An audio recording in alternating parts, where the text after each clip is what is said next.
All right, welcome back to the Daily Brief. Of course, we have been covering a number of live events and we will continue to do so. Among them, we've been focusing and we've been taking you to Uasin Gishu, where Deputy President Dr. Ruto has been presiding over the grand opening of Living Room International Hospital and celebration of the 10th year anniversary of service delivery. Now, this hospital will be specializing in dealing with chronic illness as well as extending palliative care for patients. Now, right now, Samuel Joroge is going to be taking us directly to Uasin Gishu, and of course, Samuel, I mean, this is an exciting time ahead of Uasin Gishu County residents, because not just will they be getting palliative care, they'll also be getting chronic illness specialists in the hospital who'll be giving them their specialized services. It's indeed a great time, because also in light of what has been happening even with cancer in the recent past, we've seen a huge conversation around how we're treating it, how we're managing it as a nation. And one of the things that you cannot escape when it comes to a conversation around any chronic illness is that on palliative care. And now we are joined by our reporter Tim Simwa live from Uasin Gishu County. He's been following up on this particular story and now joins us live with an update on that and much more. Thank you for joining us, Tim. Kindly bring us up to speed with what you've been in a position to prepare for us this far. Good morning to you, Shiksha and Sam in studio. Just a few minutes ago, the Deputy President, Dr. William Ruto, was here, but he just left to preside over the grand opening of the Living Room International Hospital. As Shiksha did mention in the introduction, is that this is an institution that deals with taking care of patients who are terminally ill. Just important to mention that they have another branch elsewhere that actually takes care of these type of patients. And of course, coming at a time, Sam, when we've had a conversation, a national conversation on whether the country should declare cancer a national disaster. It's a debate that actually raged all over the country last month. But of course, from the Ministry of Education, they were reluctant to make such a declaration, saying that maybe perhaps the statistics were not adding up. Maybe the right time has not come. But we'll be waiting to see when that happens. But needless to say, Sam, is that cancer is not only, of course, depriving families economically, but also depressing most families across the country emotionally. At this moment, Sam, I'm joined by an administrative officer at this institution who's going just to bring us up to speed about what kind of services they deliver and maybe the need as to why those in charge of this institution. So it's important to have this kind of a facility, and maybe the palliative services that have also been extending to patients that are chronically ill. You'll begin by telling us your name and your position in the institution. My name is Albert Burgay. I'm the administrator of the hospital.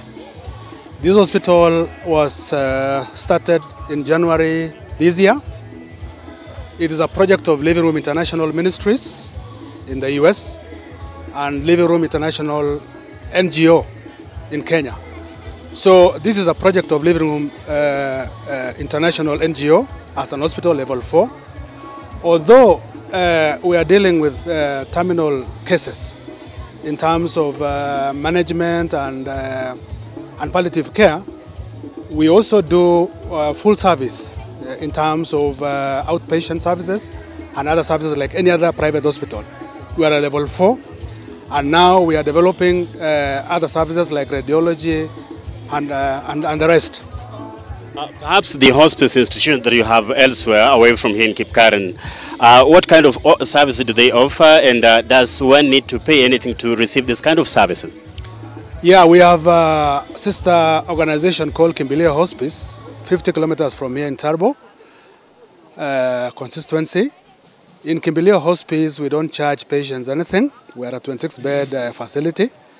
We help the terminally ill completely free of charge. But in Living Room Eldoret, it's a full hospital, but we charge affordable service, both out and inpatient. Having been in this kind of service for quite some time, just last month we had a debate on whether or not we should declare cancer a national disaster. From your experience with most of the patients around and maybe the numbers you see coming to look for this kind of services, do you think time has come for Kenya to declare cancer a national disaster? Yes, that is true. In fact, the patients who receive mainly on outpatient and inpatient are cancer-related cases, followed by renal and then stroke and others. But the leading one with 90% of our intake is cancer. So I believe the government should take it seriously to declare cancer a national disaster. Last but not least, maybe a personal opinion on what you think we should do as a country to mitigate these cases of cancer. Do people have enough information as far as the issues of screening are concerned, in your opinion? In my opinion, most people in Kenya do not know their statuses. They have never taken seriously about the disease. Only when they have severity of an injury or a disease that recurs all the time is when they go for screening and they are told they are cancer stage 3, stage 4, is when they realize, oh, they are almost gone. Thank you very much, Mr. Burgay. Shiksha, that was Mr. Albert Burgay, an administrator of the Living Room International Hospital, just shedding some light on the occasion of the day. But also, it would be important for me to mention that the Deputy President, in his speech, did actually emphasize on the need, to have Kenyans access affordable health care. Of course, this also underscores the government's Big Four agenda, which is the universal health care for all Kenyans across the country, saying that there's so much effort from the side of the government to make sure that health infrastructure are spread across the country so that Kenyans can access health at affordable prices. Governor Jackson Mandago in his speech did mention and remind the Deputy President that the government had made a commitment to build a 2,000 bed capacity in hospital in Eldoret, at least to kind of offload the current crisis at the Moi Teaching and Referral Hospital, the only referral hospital in this part of the country that serves even neighboring countries, that is Uganda, Tanzania, Burundi, and Rwanda. So currently, he's saying there's a crisis at the hospital because the services, most people are looking for this kind of services, but the hospital does not have the capacity to take care of all these numbers. So the building of this new referral hospital at Eldoret will at least make sure that it goes a long way, to serve more people. Remember, it's supposed to serve at least up to 18 counties. On his part, the Deputy President said government is not resting easy until it makes sure that at least every Kenyan can afford health care in an easy way. Back to you, Sam and Shiksha. Thank you so much, Tim Simo, for that update live from Uasin Gishu County. Even for the interaction you've had with the administrator there on the issues that we can expect this particular facility to be addressing moving forward. Maybe, Tim, before I let you go, the element of costing and partnership to ensure that residents are able to access this at a cost, friendly basis, has that been tackled? Well, Sam, that's an area that the Deputy President did actually mention, and as part of the effort just to make sure that area residents and Kenyans at large can access these kind of services at a fair price, he did mention that the hospital, the Ministry of Health was working in collaboration with the institution to make sure that it accredits this institution so that members of the public can also access health care and health services through the National Insurance Fund. So, and he said that this is something that is going to be done in the next 2 weeks. So, in some way, the NHIF will also alleviate, the costs that are normally incurred when dealing with this kind of, chronic diseases. Sam. Right, Tim, thank you so much for that particular update live from Uasin Gishu County. Even the element of cost there has been handled by the Deputy President, having indicated that there will be direct partnership with even NHIF to ensure that the residents of that particular region, as well as every other person in the country, can be in a position to access palliative care and treatment towards chronic illnesses at a cost-effective or a cost-friendly manner. Now, remember, Remember also today, we are still following up on some of the issues that are currently, coming forth courtesy of the ongoing 2019 census, that is population and housing census. And in the course of this show and during our subsequent bulletins, we shall be letting you know of exactly what will be transpiring. And as far as this is concerned, remember we are to get daily and frequent updates from Telepost Towers, of course, from the Office of the Government spokesperson, Colonel Cyrus Oguna. They're doing it jointly with the Ministry of Interior and Coordination of National Government, together with the Kenya Police Service. But for now, we need to take you to Nakuru County and bring in our reporter Kegotho, who joins us live right about now for an update from that particular region. Are we able to patch Kegotho for us? There he is. So Kegotho, kindly bring us up to speed with what you've gathered for us right here from Nakuru County. Thank you very much, Njoroge. Indeed, we are coming to you live from Nakuru County. And as you can see, it's lunchtime already for those people who woke up early in the morning. And currently, they are having their early lunch. Others are having a late breakfast. And I am joined by a lot of them. These are some of the stalls that have been constructed to make sure that they create a lot of employment to this youth and also to the women who are around here. And basically today we are focusing on the youth who are self-employed and who are indeed venturing into women-dominated businesses. This is a business that is used to maybe supply other people with chapati. They make chapatis not for themselves to sell, but to supply to other sub-sellers who are going to sell them to the customers. And later in the evening, they are sent, they now make sure they get their pay. Maybe joining me is one of such a youth who is going to introduce himself and also tell us exactly what he does in this market. Hujambo, na pengine unaweza kutuambia ni vipi unaendelea na biashara hii ambayo kwamba imejulikana ni biashara ya wanawake? Kwa majina naitwa Steven Kemani. Mimi nimejiajiri hapa kwa upikaji wa chapati. Nimekuwa nikifanya hii kazi kwa mama na at least nimeona matokeo ya hii kazi.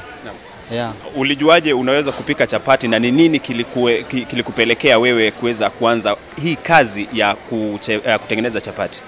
Kama chanzo zile ilifanya mimi nianze hii kupika hii chapati, nilikuwa na challenge nyingi za maisha hapa na pale. So nilikuwa na challenge moja ni ya kuwa nilikosa school fees. Nilifanya makazi tofauti ambapo ni hapa wakati nilikuja hapo nilikuwa kidato cha 4, nilikutana kijana mmoja akaniajiri. Yeah.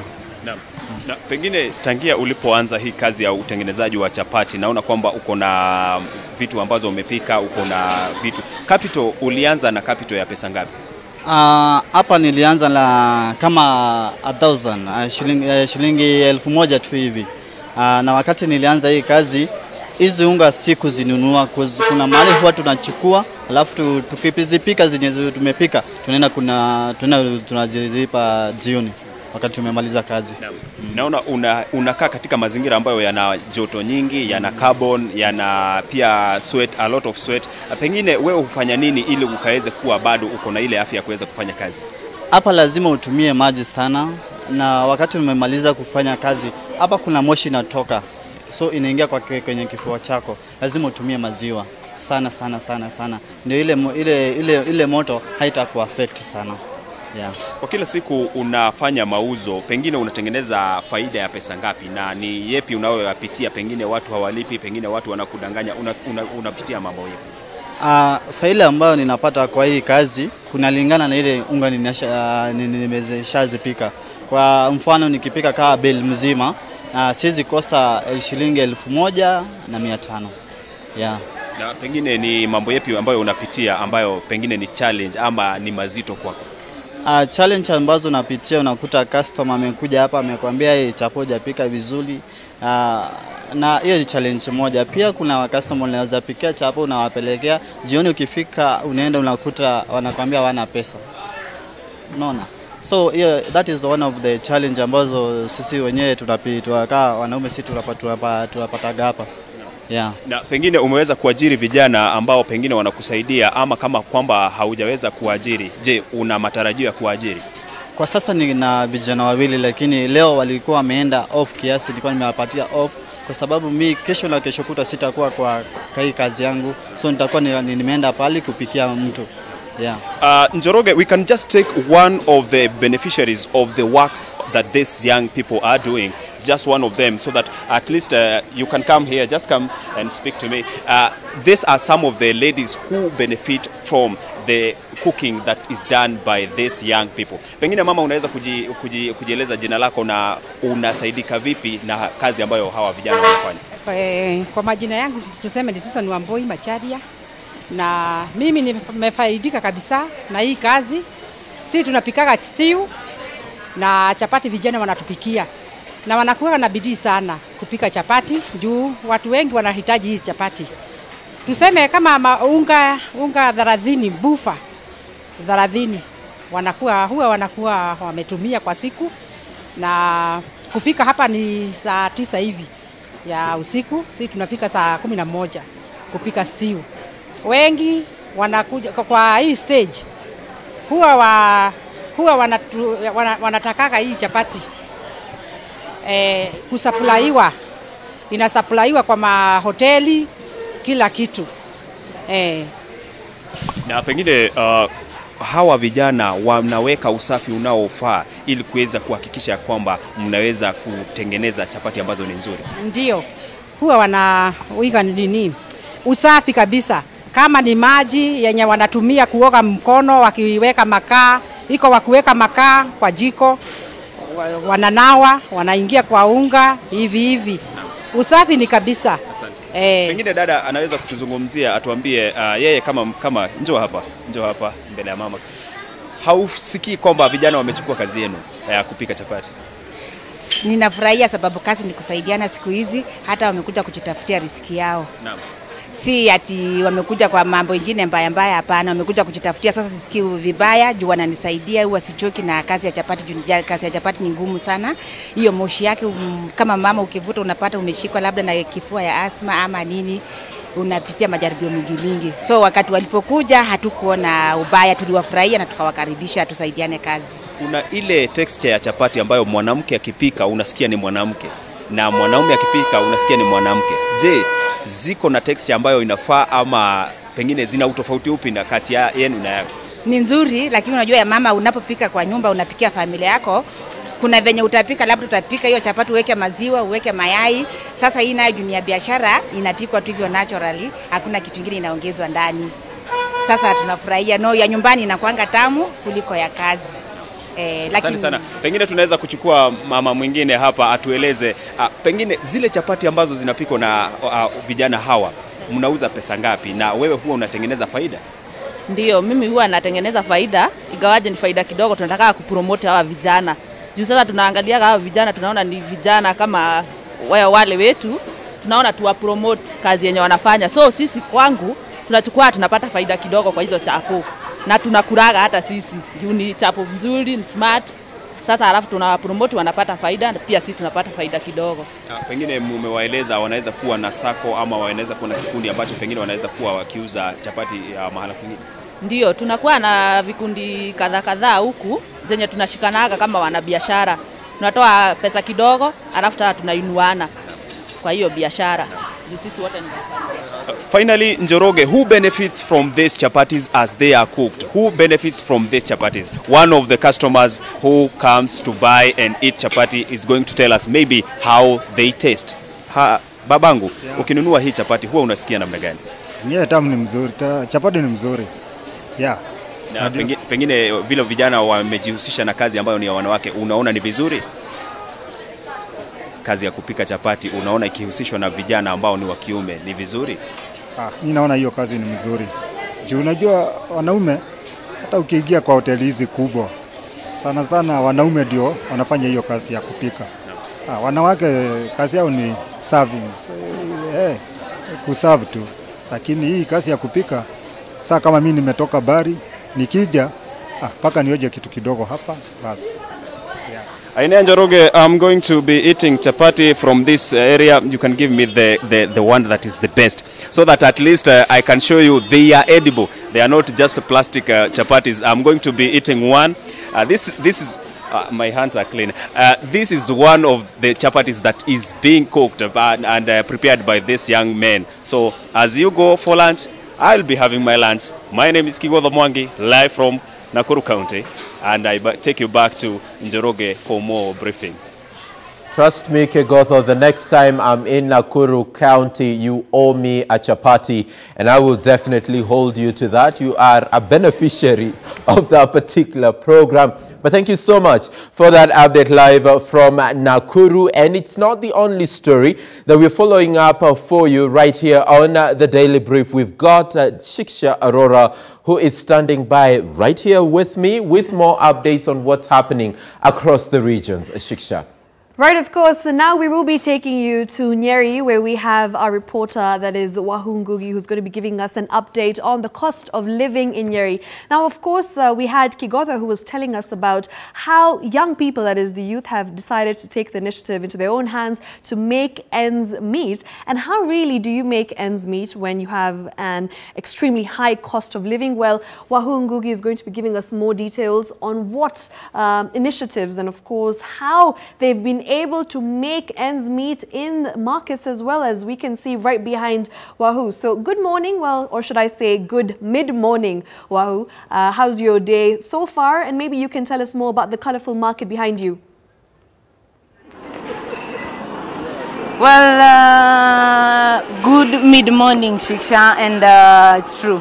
The cost of living in Nyeri County like 3 months ago was very high because like 4 months ago, let's say, because there was no rains, but now the rains are here. And that's why I'm in this market. It's the Nyeri open air market, where we're trying to get in to know how prices of different foods are at, because some months back, they were selling everything on a very high price. And actually, I want to talk to a lady here who will be explaining to me on how she's been selling different, maybe her onions. I know Sam is very familiar with this lady because I've been into this market not even once. So ma'am, habari yako na asante sana kwa kuniongelesha. Pengine leo tunataka kujua kama hizi vitu zimeanguka bei. Tulikuwa hapa miezi tatu imeisha na kila kitu ilikuwa inauzwa bei kali. Pengine utuanze na kitunguu, utuambie ni pesa ngapi? Kwa kweli kitunguu sasa inatoka bei vizuri, kwa sababu wakati mlikuwa hapa kitunguu ilikuwa inatoka 100 na sasa ni 70 per kg. Kwa hivyo tukaona vitu chaanguka na watu hapa wanafurahia sana. Chakula ni mingi na bei ni mzuri. Na pengine carrots sasa hii mnauza pesa? Carrots sasa tunauza kwa 60 per kg, nyanya ni 60, ile peas ni 60 per kg. Ile vitu ziko juu ni zile kama gojet hivi, cucumber na kama beetroot hivi, hoho, hizo ndizo ziko na bei ya juu. Last time tukiwa hapa Kenya kukua kunanyesha, and I understand vitu mingi sana mnatoanga Kenya kwa sababu kitunguu kai iko kule kwetu Kenya. Pengine saizi mnazitoa Kenya, kumeanza kutoa chakula ama bado mnaendea nje ya nchi? Kwanza kitunguu ni mingi sana Kenya kwa sababu ile ilikuwa inapandwa wakati mvua imenyesha inaanza kutokea. Naona sasa kitunguu ni mingi ndio inashuka bei. Na pengine viazi na mahindi sahi na renjia pesa ngapi? Hata viazi imeanguka kwa sababu wakati mlikuwa hapa per bucket ilikuwa inatoka 1000 moja na sasa inatoka 500, 450. Naona sasa ni mingi. Sasa swali ya mwisho kabisa ndio tumalize. Kuna hizi matunda, machungwa, melon, hizo zinatoka pesa ngapi? Kwa sababu nakumbuka mlikuwa mnatoa machungwa Tanzania 3 months ago. Sasa hizi mnazitoa wapi? Zinatoka huko na kuna ingine ya Kenya inatoka Kieni na melon sijui inatoka upande wa Embu hivi au Kirinyaga na kilo ya melon inatoka 50. Hata machungwa inatoka 50 per kg. Yeah. Asante sana. Well, Shiksha, you've heard everything here is going low. And actually some 3 months ago, kitunguu ilikuwa inauzwa 150 per kg. Now it's just 70 bob because wanatoa tu hapa Kieni kwetu. So Shiksha, immediately I go to Kieni at my place. I'm bringing you onions. Ndio wache kununua bei kali Nairobi. So for now, from Nyeri County, take it back to you, Shiksha. I'm Wahu Ngugi. All right, of course, thank you very much, Wahu Ngugi, for that. Now, I remember Wahu mentioned something very interesting. She says it's a lady there that Sam knows very well. Maybe, Sam, you could give us more details and elaborate on how exactly you know this lady? Well, but she's an illustrious lady, definitely, and in the course of even coverage on various issues coming forth from Nyeri. Wahu, why will you always put me on the spot? But yeah, she does a really good job in the Karatina market. A really fantastic job. Right, yeah. Of course. We will be taking you on a short break right about now, so make sure you join us. And of course, as I've said over and over again, make sure you come right back because we've got a very interesting lineup of events right here on #K24 DailyBrief. Don't go anywhere.